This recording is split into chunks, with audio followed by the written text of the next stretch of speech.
Hello and welcome to Six Figure Souls Doing Good and Making Money. This is a very special season 7 highlighting my co-authors for our new collaborative book project, The Ultimate Guide to Becoming a Successful Soul Professional, 24 Powerful Strategies for the Soul-Aligned Entrepreneur. I am your host, Camille Miller, pioneer for the soul professional movement and lead author for this book. Today we are interviewing Dr. Serena Satcher. She is with us and a co-author of the book, and I'm so excited to have you with us. So thank you for joining us. Yay! So I want to deep dive into your background. You have an MD, so we're an MD doctor here, but you practice functional medicine. It's probably changed since you went to medical school and started your practice and where you are today. So can you give us a little bit of that journey, and then we'll talk about where you came from there? Okay, so when I was probably in fifth or sixth grade, I thought I wanted to be a nurse because that's what Okay. I thought girls were supposed Yep. to be nurses and boys were supposed to be doctors. But I have an uncle who's a doctor, and my dad, who's his brother, said, well, you could be a doctor if you wanted to be a doctor. Like, that's a possibility. And so then I was like, oh, okay. So then in high school, I was like still wavering between engineering and medicine. And so I chose schools kind of based on that, but I Mhm. ended up majoring in biology. And then I went to medical school at Meharry in Nashville, Tennessee. And then I did internal medicine in Boston at one of the Harvard hospitals. And I did physical medicine and rehab in Chicago at Loyola. And Okay. while I was at Chicago in academic medicine, I started teaching residents and medical students, nurses, physical therapists, all kinds of people in that role. But the medical students and the residents started becoming interested in what I was learning about nutrition and learning alternative ways of treating pain. And so that's how I ended up going in a direction of integrative and functional medicine. hmm And that was in your residency? So that was when I was working as an attending. I started Okay. teaching the residents and medical students and all. Okay. But very early in your career. Yeah, I mean that was probably that was over 20 years ago, and I stayed in conventional medicine parallel to the functional medicine for a long time. Yeah. Now I'm full time doing functional and integrative medicine. So Okay. In a private practice? in a private In a practice, private. mostly virtual. hmm I'm curious. Oh, it's virtual too. So my first question now is, what do you feel is the biggest difference between functional medicine and traditional Western medicine? So in Western medicine, we're trained to first make the diagnosis pretty quickly with what information or data we have, and then prescribe a medication or a surgery or some kind of intervention or a device. And in functional medicine, we look at root cause Yeah. and integrative medicine also. So we're looking for, is there a deficiency, a toxicity, sensitivity? Is there some lifestyle factor that's affecting people? And how can we change that so the person can get better and possibly reverse their disease instead of having a chronic disease? Mm-hmm. That's incredible too. I, I I'm a big believer in root cause, right? I even like naturopathic medicine. I've read a lot about functional medicine. I studied nutrition for a long time just because I realized that everything I was putting in my body is reacting somewhere else. And now as I've grown over, and now that I work in entrepreneurship, I'm realizing that people hold like subconscious beliefs that sometimes play out in their body, right? Mm-hmm. With headaches or backaches. I think back's going out is a big one, like all different things. And I always thought it was so curious that there's not doctors that can really diagnose it, but it's really, here's a pill. This will help with your pain, but how Mm-hmm. the pain started going to Mm-hmm. get there. Do you find that people don't really understand functional medicine, or they're a little bit leery because they've been a part of the system. I'm talking about patients, been a part of the system for so long that they're like, hey, I need a pill, or I need like something to fix it. And I don't want it to be me. Right. You know? Right. So especially in America and in Western civilization, we're trained that there's a pill for an ill. And therefore, and the system is really, it creates an addiction because it's like you're dependent on, you don't even want to know, even though most people know what like a whole diet is supposed to look like, a type of diet that's more healthy is supposed to look like. But it's like denial, like throw it, throw it away and just give me a pill so I can keep my life going in the same dysfunctional way that it's going. You know what I'm saying? So, yeah. So in America, we're so trained into actually, in the Flexner report back in the 1940s, the wealthy families of the country, like the Rockefellers and these people, they knew they were going to industrialize medicine. And so they started forming the medical schools at that time, and they based the medical schools on prescribing medications because they wanted to be able to make money off of the situation. So we have a medical industrial complex that's based on what happened with the Flexner report back in the 1940s. So now, it's just really ingrained in our culture and in our society. Whereas like in other countries, like in continents like Asia and Africa, where there's not as much resources that are industrialized. So there's not so many medications. There's not so, they're not dependent on that, and they know they have to eat a certain way, they have to sleep, and they have to take care of their bodies, right? Yeah. But we have forgotten that. Our bodies actually are innately like programmed to want healthy food, so we are going into denial mode, like looking for pills. So yeah, but I was in agriculture in the food system before I created this. And I learned in that role that it's very deliberate what the food industry is doing to make our bodies crave things, to make our bodies want more. And they're setting up almost this addiction like process. It is an addiction. Yeah. There are flavor factories in New Jersey producing flavors for all these different companies to incorporate into their foods so that they can be addicting. But even in agriculture, I learned, like when I grew up, it was an apple a day kept the doctor away.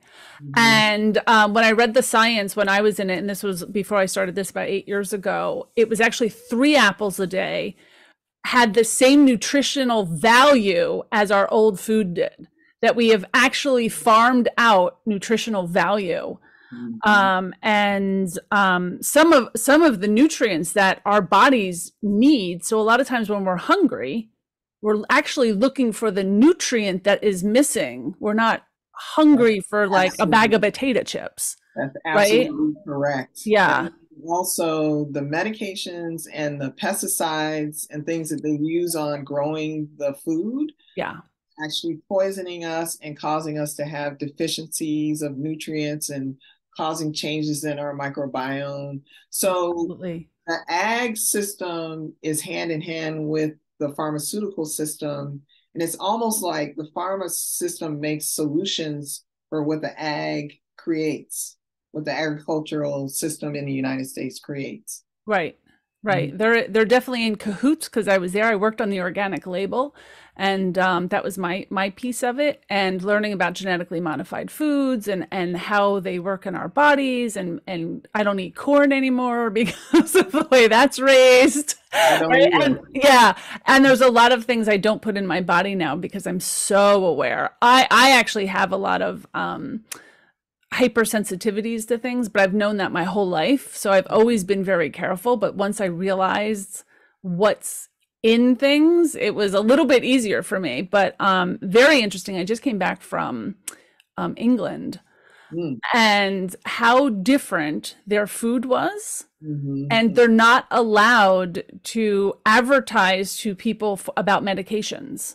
And they do have a more, to me, it seemed just from billboards, I wasn't sick there. It seemed like a more natural approach to everything. And one of the things we really noticed is that their snack food, they had a lot of sugar, like chocolates and candy, but they didn't have bagged like Doritos and chips and they don't have that stuff. And even if we got some because we wanted to taste it, it didn't have like salt content or something. Like we literally ate this and went, this is not satisfying at all. Like what's in this? It was a very curious little thing we did. Like this isn't very good. The other EU countries are actually way better than the UK. I believe it. The UK is closer to what it is here. But like if you go to France or Spain or Italy or Greece, like their standards are higher. They don't allow like glyphosates or pesticides in their foods. Yeah. It freaks my patients out when they go and they can eat, corn or eat gluten, bread. Yeah, because we monocrop here and people didn't. I learned all of this in agriculture that wheat allergies here didn't exist in a lot of places because of the way we've monocropped over the years, or things that I just knew from my own allergies that I wasn't allergic to that now I've become allergic to. It's usually because they've changed a process or a seed along the way. It's so interesting. So love it. So I'm curious, as integrated or functional medicine, are you considered like part of the medical system? Does insurance cover you? Or do people not necessarily? Yeah, that's what I thought. But I have cousins that live in California. Yeah. Theirs is covered. Everything's covered. They can have a conventional primary, and then they can have a functional medicine doctor. I did not know that. A TCM doctor or an integrative doctor along with their conventional doctor. And I had one of the cousins got cancer. And so he had to, he decided to get chemotherapy and other therapies, and it kind of wrecked his body. And then he wanted to go and get an unconventional evaluation of his brain and other things done, and they paid for all of it through his insurance. Paid for every single last thing. They didn't have to pay out of pocket for anything. Oh, that's good. That was on the East Coast. Not that way at all. Well, I know every state is different because I know I think Arizona and Oregon have more flexibility. And Connecticut allows naturopathic doctors, which I know is different. Because they have a school in Connecticut. Yeah. Right. So I know they allow it, but in where I live in the state of New Jersey, nothing. I once called looking for an integrative medicine or functional medicine doctor, and they're like, "We don't know what that is." I'm like, "Of course you don't." I used to live in South Orange. Oh yes, we did have that. I grew up in the Caldwells. Oh, okay. Bloomfield Avenue from you. Yeah. My parents are from East Orange. Oh, okay. But what I found is that New Jersey is really not friendly to functional and integrative medicine. And as a result of that, you would think there would be lots of people that you could go to in northern New Jersey, but they're not. Nope. It's very, very difficult in New Jersey. So you also mentioned that you have a virtual practice. Yes. Which I wasn't aware of. So are there any limits to what you can do? So there are limits that are being set back in place now, post-pandemic. Yeah. Everything was free and open, once the pandemic hit, they really opened things up on telemedicine. But now what's happening is that the insurance companies are cutting it back.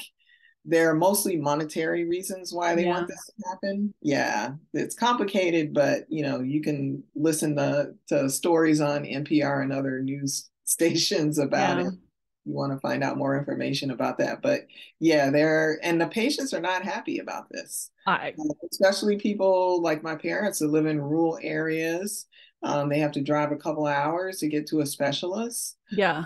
So it's difficult. Yeah. It's making access for people, regardless of race, like difficult. Yeah. I know it happened to my kids, and I know it's happening to others as well, that over the pandemic, they were allowed to see their therapists or coaches over virtually over Zoom, and then it stopped. So now they have to find new therapists when they're at college, but then they come back and they can see the one here because it's the only way insurance will pay for it, is if you keep switching off. Like when you're there, you have to get someone there, but when you're, so it doesn't allow them to keep their same doctors. Yeah, and scary. mental health situation, because I worked part-time for a mental health telehealth company up until about 6 months ago. And it's a severe shortage. Yeah. Both therapists and psychiatrists. And I don't really understand why they won't allow the telemedicine to continue, because just like you were saying, college students is an access issue. Yeah. Yep. Yeah. It's got to be money. I don't know the answer, but it's got to be money, right? Yeah. It has to be, but it's sad because a lot of people are dying. Yeah. It's a very sad situation. So I'm curious with your practice, being a doctor. It sounds like that you've gotten frustrated along the way, and that's where you've done this. Do you feel that other doctors, even people going to medical school today, will someday get this new type of training that I believe is so important, right? About root cause, because I know in the system right now, you have specialists in all these areas, and then they don't speak to each other. Right. Well, different models are being introduced now. And I know like at University of Arizona, I think at Kansas, at UCLA, they have fellowships that people can do in integrative and / functional medicine. So it's possible for people that are in residency to do rotations to get exposure. And I would say that the millennials and the generation below them seem to be much more interested in natural types of medicine and helping people to get off of medications. And the whole model, like they're questioning the whole model. Many of them have infertility, and they know that it's the toxicity of the environment, the air, the water, right? So our pesticides, our herbicides. I mean, if it's killing, especially with like pesticides, glyphosate, right? Glyphosate, which is endocrine disruptor, we know, and if it's making bugs, if it's making bugs infertile, mass amounts of that it builds up in our systems and our microbiomes, and we're like this. We could talk about this forever, but glyphosates are actually antibiotics, which most people don't know, and so the antibiotics kill off the microbes in the gut, and that really just disrupts your immune system. Not to mention everything else, but it's whoo. Oh my goodness. Massive. Massive. So I want to talk a little bit about your writing for us in the book and talking about your success. When I first, actually, you were referred to us by another author. That's how you found us, right? I didn't find you. You found us. No, it was strange. Yeah. You guys, I bumped into you guys on LinkedIn, I think, or either Facebook. It might have been LinkedIn, I think. And then you guys messaged me, and my friend was already in your project, but we didn't know, she didn't know, we didn't know until literally that day that you guys were like, okay, send me whatever you asked me for. And then I talked to her, and we were like, which book project are you doing? And that's when because she was asking me the night before, she was like, do you need me to refer you? And I said, I don't think so. It seems like it's going fine. And I said, give me another few days. And then everything worked out. But yeah, we I didn't know that part. in parallel, Yeah. but we work together a lot. So it's very interesting. Oh, I didn't know that as well. I just figured you were friends. I didn't realize that you also work together. Yeah, That is fabulous. we have a what we call a weight liberation program going.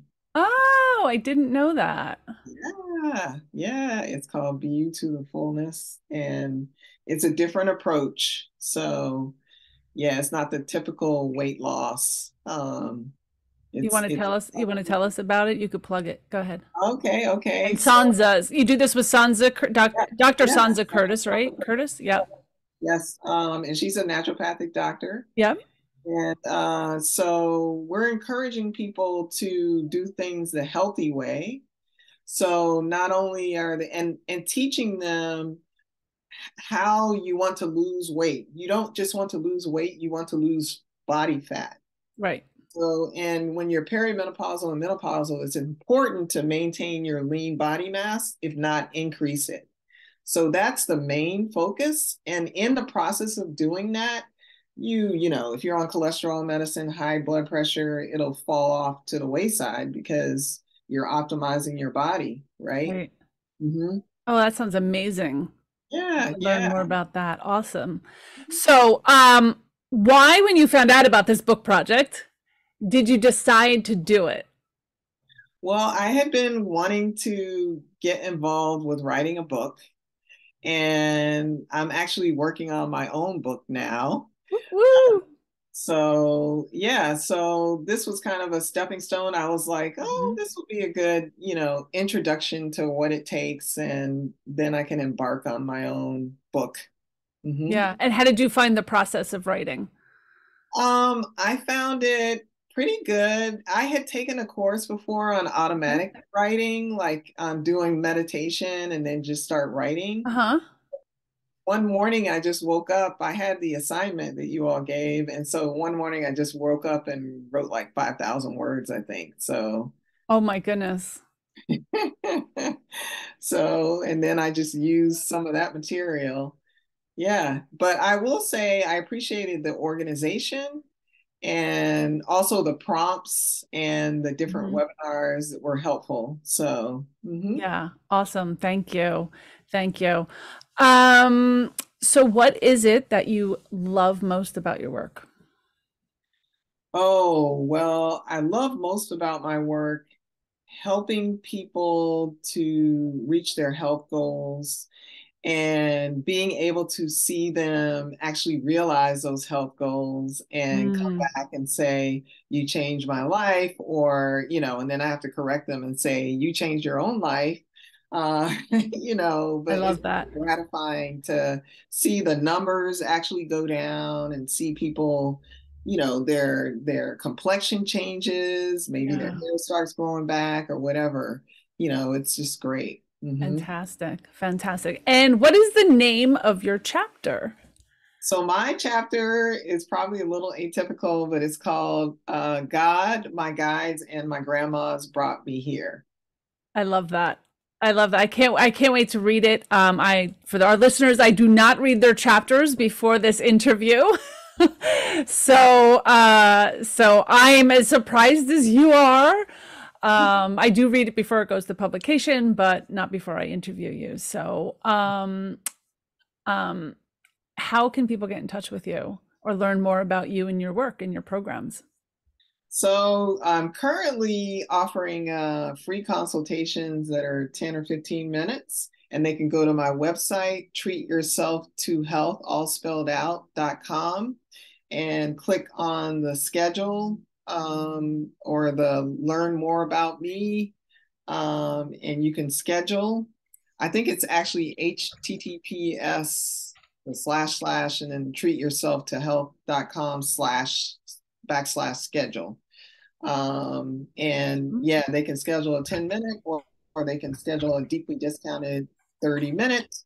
They can also catch me on my YouTube channel at Treat Yourself to Health.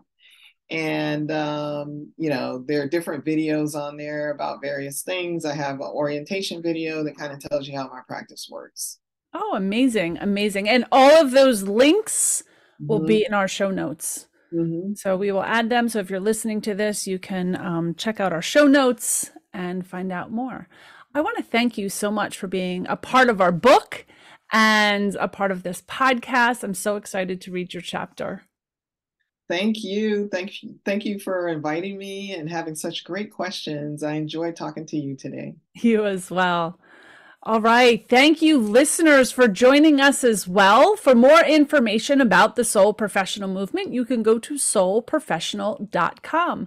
This podcast is sponsored by the Natural Life Business Partnership, a global professional organization and business incubator for the soul-aligned entrepreneur. If you live in a higher vibration, have an alternative approach to business, and want to help repair the world, join us for our next meet and greet to learn more about our organization. You can go to soulprofessional.com for the next date.